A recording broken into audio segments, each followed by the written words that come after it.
So tell me what it was like seeing somebody levitate, and how did you know they were actually levitating and it wasn't just some sort of optical illusion? Maybe you were drunk accidentally or something.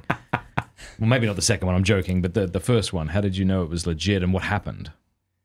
You know, so when I was appointed in 2005, I did training in Rome in the early part of 2006. There was a Franciscan priest who allowed me to basically shadow him for 3 months.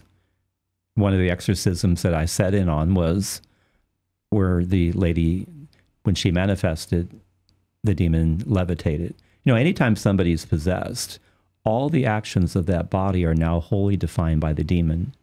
So I would not say this lady levitated. I would say the demon did it. Because when somebody's possessed, the demon is treating the body as if it were its own, using the person's eyes to see, the mouth to speak, the ears to hear, and so on. So I'm sitting there, and the priest that's doing the exorcism, you know, he's praying, and I'm looking, and the demon all of a sudden gets this hideous grin on its face. And then just all of a sudden I look over and the body is starting to rise out of the chair. And the demon is basically saying, look at what I can do. And I'm kind of looking at this in disbelief, like, what in the world? And the priest that's doing the exorcism, you know, he has the rite of exorcism in his hand, and, you know, he's like, pray, pray, pray. And he looks over the corner of his eye and he sees the levitation too. He goes back to the book, pray, pray, pray. And he looks over again.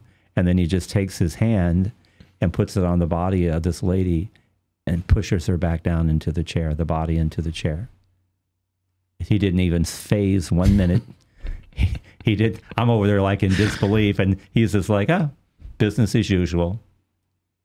So she was sitting and levitating. How far did she levitate? Like a foot? She's about a foot out of the chair before the priest then pushed the body back into the chair. Wow. Basically said, I'm not interested in your theatrics. I'm only interested in the power of God, what God wants to do here. It's a very teachable moment. You know, you can read anything you want about exorcisms and learn all of that, what the church believes about the demonic and all those types of things. But to have a internship, it's like, you know, you go to medical school, you know, you study, study, study, but then being that intern, that's where you really, you know, the rubber hits the pavement, so to speak, and you really begin to put it into practice. You said that when the bishop appointed you as exorcist, you believed in the demonic. But did you really believe that you would see these preternatural signs, these humanly impossible manifestations? Probably not, no. I would not say, you know, growing up, you know, I grew up in a traditional Catholic family in Indianapolis. I have 8 brothers and sisters, and my mother was a convert. All those types of things. Faith was very important to us. So just accepted that and then becoming a priest. You know, my bishop that appointed me initially was the rector of the college where I went to seminary. So he kind of knew me. So I think he selected me because he knew during my formation that I would be a good candidate for this role. I wasn't seeking to be the exorcist.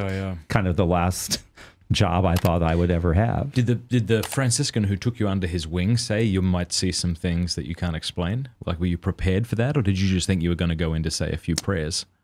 Yeah, we did not talk about this beforehand. Now, after these experiences, we would have some conversations, but I wasn't. And how did he talk to you about it? It sounded like he was quite casual about it. He was very casual. Yeah. His name, Father Carmine de Philippus, Franciscan priest. He was pastor of St. Lawrence outside the walls in Rome. And he, along with Father Gabriel Amorth, were trained by a Passionist priest.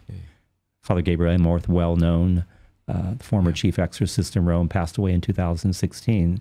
But they were both trained by Father Candido Amentini, who was doing exorcisms at the Holy Stairs in Rome.